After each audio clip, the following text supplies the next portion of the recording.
सिद्धं शुद्धं प्रणमीय जिणेन्द्रवर्णिमि चन्दमकलङ्कं गुणरयणभूषणोदयं जीवस्य परुवणं वोच्छम्। जीव द्रव्य की प्ररूपणा करने के लिए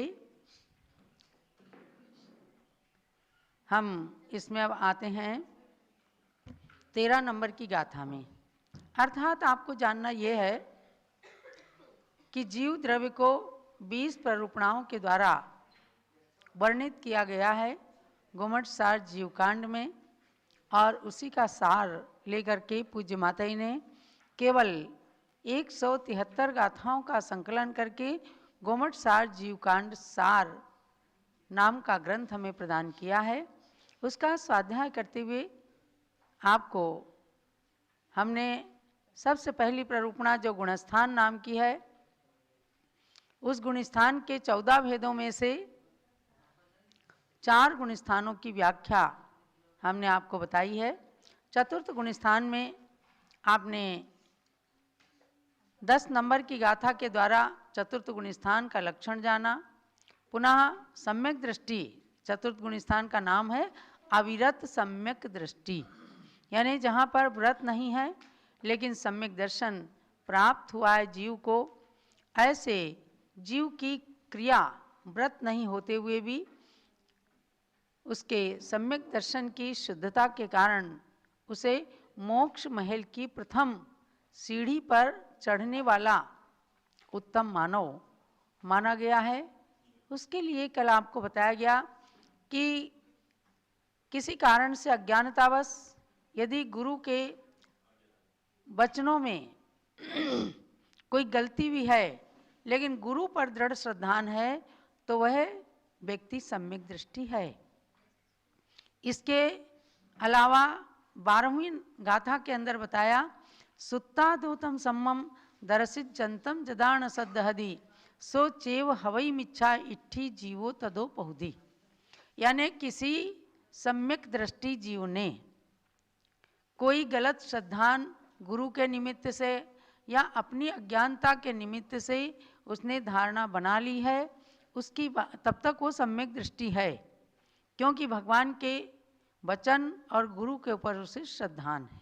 उसके बाद उस गलत धारणा के निराकरण के लिए दूसरे अन्य गुरु ने कोई सूत्र ग्रंथ का आधार लेकर उसे बताया कि आप इस सूत्र को देखिए, गणधर आदि कथित सूत्र के आश्रय से अगर किसी आचार्य आदि के द्वारा किसी संत के द्वारा उसे अच्छी तरह से समझाया जाता है कि हे प्राणी, तूने अपना श्रद्धान गलत कर रखा है, देखो इसके अंदर ऐसा लिखा हुआ है, तब उसे तुरंत उस पर अमल कर लेना चाहिए।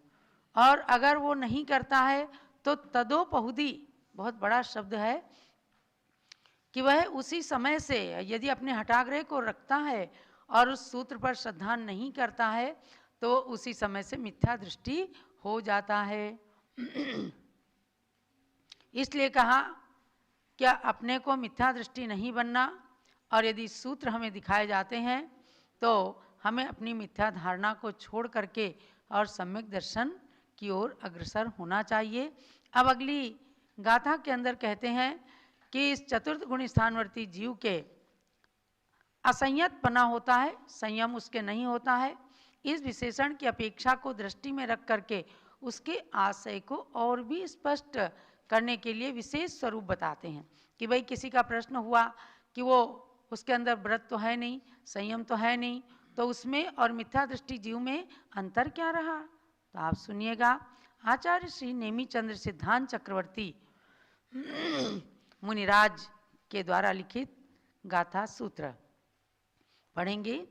नो इंद्रिये सुविरदो इंद्रिये सुविरदो नो जीवे थावरे तसेवापि नो जीवे थावरेत सेवापि जो सद्दहदि जिणुत्तम जो सद्दहदि जिणुत्तम सम्मा इट्ठी अविर दोषो। सम्मा इट्ठी अविर दोषो। एक साथ सामूहिक गाथा पढ़िएगा।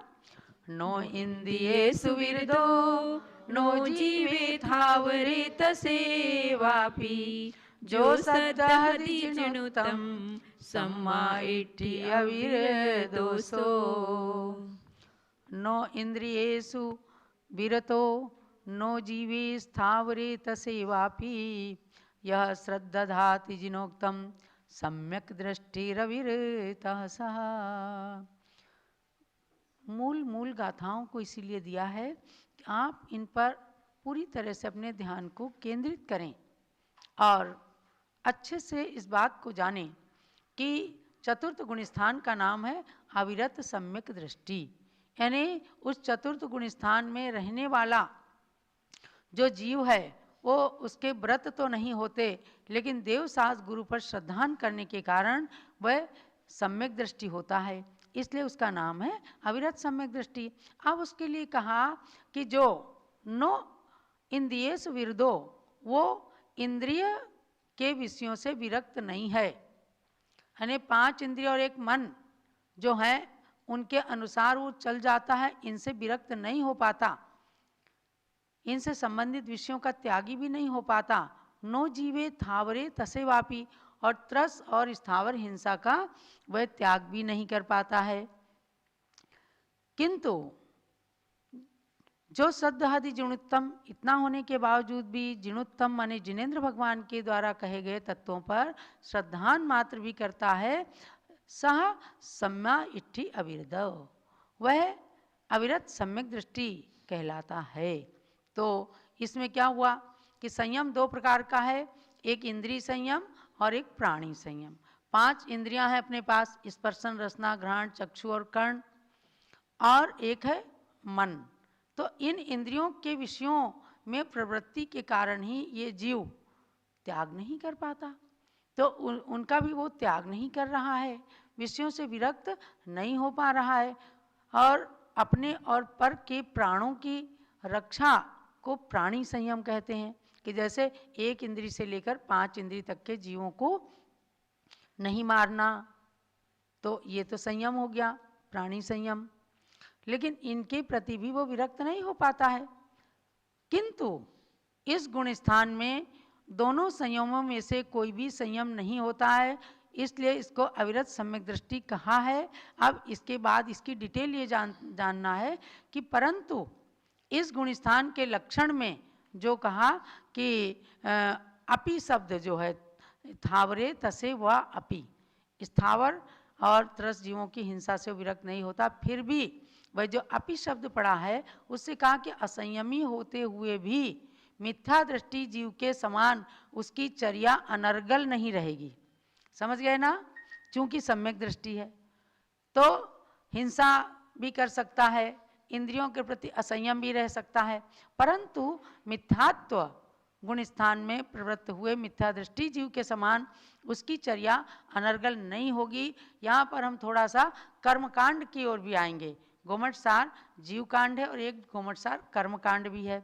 उस कर्मकांड में बताते हैं कि जो 120 कर्म प्रकृतियां बंध योग्य हैं, उनमें से यानी 148 कर्मों की प्रकृतियां होती हैं कुल, उनमें से 120 प्रकृतियां बंध योग्य होती हैं, और उन बंध योग्य प्रकृतियों में से मिथ्यात्व गुण स्थान में 16 प्रकृतियां बंध से विच्छिन्न हो जाती हैं, और दूसरे गुण स्थान में साधन सम्यक दृष्टि में 25 कर्म प्रकृतियां बंध से विच्छिन्न हो जाती हैं, और तीसरे गुण स्थान में किसी की विच्छुत्ति नहीं, शून्य है। तो 16 और 25 कितनी हो गई? 41। तो चतुर्थ गुण स्थान में इन 41 प्रकृतियों का अभाव हो जाएगा।